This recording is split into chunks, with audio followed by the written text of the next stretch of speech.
Hello everyone, how are you doing? This is MD Tech here with another quick tutorial.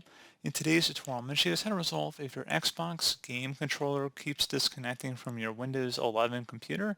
So this should hopefully be a pretty straightforward process here, guys, and without further ado, let's go ahead and jump right into it.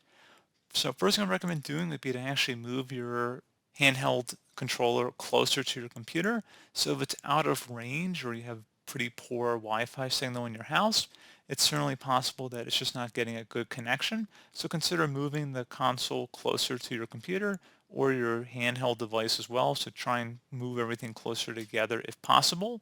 Also consider changing the batteries on the controller itself. So if the batteries are not very good, so the batteries are starting to exceed their life expectancy, you may want to consider replacing them with new batteries. And something else you want to consider here too is reconnecting the controller. So if you want to disconnect the controller from the PC and then reconnect it, that's something else I would explore as well.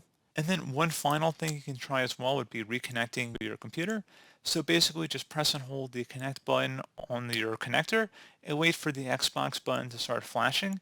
And then you would repeat the same to the controller, and then you would see if your controller got reconnected and if it retained its connection to your device. So pretty straightforward process, guys. Do hope I was able to help you out, and I do look forward to catching you all in the next tutorial. Goodbye.